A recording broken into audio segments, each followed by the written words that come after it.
Hello दोस्तों, स्वागत है आपके अपने चैनल सिविल साइट विजिट में। तो फ्रेंड्स, आज काफ़ी इंपॉर्टेंट टॉपिक लेके आया हूँ। जो फ्रेशर रहते हैं या साइट इंजीनियर नए नए हैं, तो साइट पे जाके सबसे ज़्यादा दिक्कत किस में आती है? वो आती है कंस्ट्रक्शन मटेरियल का। हमें पता नहीं होता है कि इसको क्या नाम है, इसका टेक्निकल नाम क्या है। तो हम लेबर को बोल नहीं सकते कि हमें वो चाहिए, वो ला के वहाँ रख दो। तो आज मैं आपको बताऊँगा कि हमारे जो कंस्ट्रक्शन मटेरियल जो मेन मेन है, उनके टेक्निकल नाम क्या होते हैं। तो सामने आप देख रहे हो, सबसे पहला हमारा क्या है? एक्रोस्पान, मतलब जिसे हम टेलीस्कोपिक स्पैन भी बोलते हैं।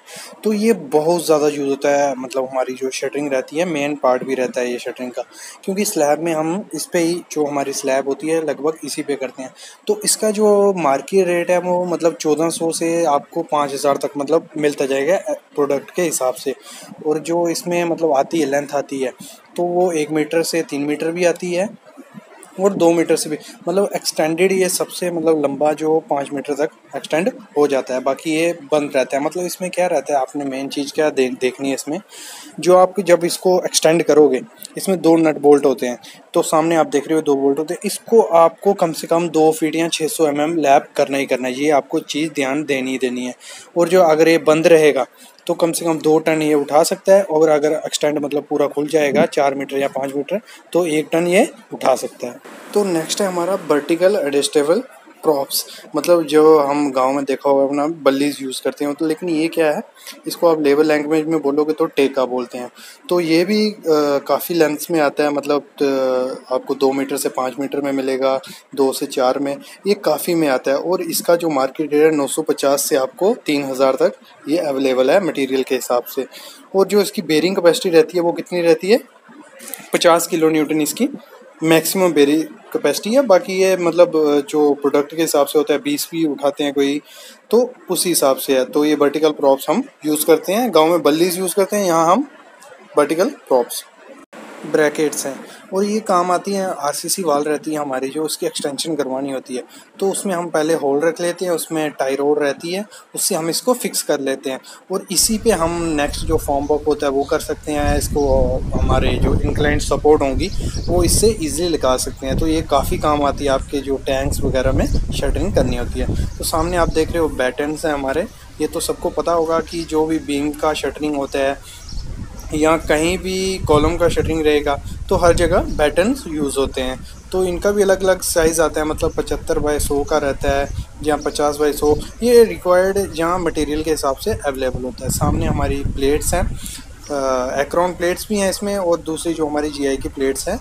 तो ये जो आती हैं 600/900, 300/900, 400/900, 350/900, तो उसी के हिसाब से ये अवेलेबल होती हैं। मतलब जैसे आपको मार्केट में चाहिए, तो सबको मतलब हर जगह यूज्ड होती हैं। नेक्स्ट जो हमारा है वो बहुत इंपॉर्टेंट है। तो नेक्स्ट जो हमारा है चैनल वर्लर्स या स्टील वर्लर्स, आप इनको बोल सकते हो। ये काम वहाँ आते हैं, मतलब यहाँ आपको टाई रोड यूज़ करनी है या शटरिंग है।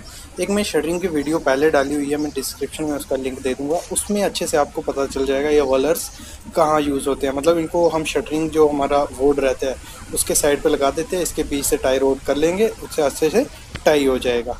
तो नेक्स्ट सामने आप देख रहे हो हमारी, तो सामने आप देख रहे हो, इसे हम बोलते हैं जो हमारा शटरिंग क्लैंप। तो ऐसे जो लेबर लैंग्वेज में इसको शिकंजा भी बोलते हैं या कस्सी भी बोलते हैं।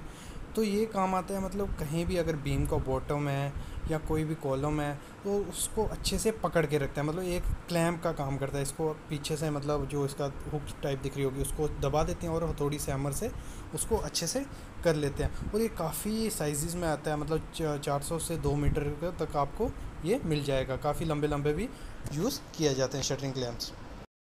तो नेक्स्ट है जो हमारा वो है यू या बेस हेड जैक, आप इसको बोल सकते हो।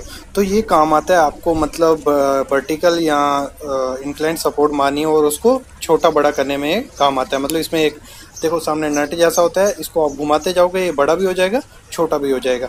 तो ये स्काफोल्डिंग में भी काफ़ी यूज़ किया जाता है। फिर नेक्स्ट है हमारा वो है बील वैरो। देखा तो सब नहीं होगा, लेकिन इसका टेक्निकल नाम आपको नहीं पता होगा। और इसकी कैपेसिटी जो स्टैंडर्ड रहती है 90 से 100 लीटर होती है।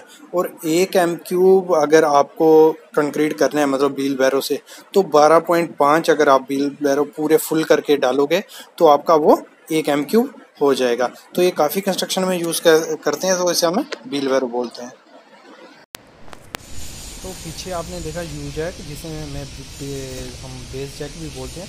तो मेन जो बेस जैक होता है तो वो ये रहा, जिसकी प्लेट मतलब सिंपल सीधी सी होती है, वो हमारा बेस जैक होता है। और ये उसी का वही काम है, मतलब अगर आपको प्रॉप छोटी बड़ी करनी है तो इसे आप इजीली कर सकते हो। सामने यू जैक भी पड़े हुए हैं, तो हमारा यू जैक और बेस प्लेट एक ही है, मतलब इनसे आप इजीली प्रॉप्स को बड़ी छोटी कर सकते हो। तो नेक्स्ट सामने आप देख रहे हो हमारा स्विvel क्लैंप कपलर।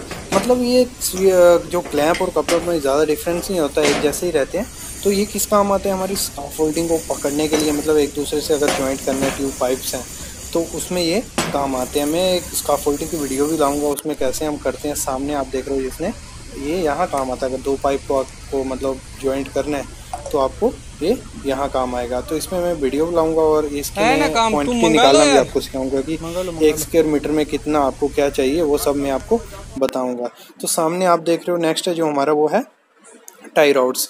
मतलब टाई रॉड हम यूज़ करते हैं अगर कोई भी हमारी शटरिंग है तो उसको अच्छे से टाई करना, दोनों तरफ पकड़ना है। वहाँ वहाँ पॉसिबल नहीं है अच्छे से सपोर्ट मारना, तो जहाँ अंदर प्रेशर ज़्यादा है तो वहाँ हम टाई रॉड यूज़ करते हैं। तो इस पर मेरा जो एक आर्टिकल भी है, आप हमारी civilsitevisit.com पे वेबसाइट पे जाके पढ़ सकते हो उसके बारे में।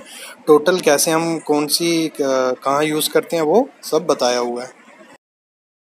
नेक्स्ट जो सामने आप देख रहे हो ये तो सबको पता ही है क्या है, कवर ब्लॉक्स हैं। तो लेकिन कुछ जो हमारे नॉन टेक्निकल लोग हैं वो काफ़ी दिनों से पूछ रहे थे, मैसेज कर रहे थे कि कवर ब्लॉक क्या होता है। तो आप सामने देख रहे हो ये कवर ब्लॉक होते हैं, पीवीसी के कवर ब्लॉक हैं। ऐसे कंक्रीट के भी आपको मार्केट में मिल जाएंगे, लेकिन आपको एक चीज़ ध्यान रखनी है, आप इंजीनियर हो अगर, तो आप जो भी कवर यूज़ करोगे उसका स्ट्रेंथ टेस्ट, मतलब उसका पता होना चाहिए कि वो काबिल है उस स्ट्रक्चर के अकॉर्डिंग।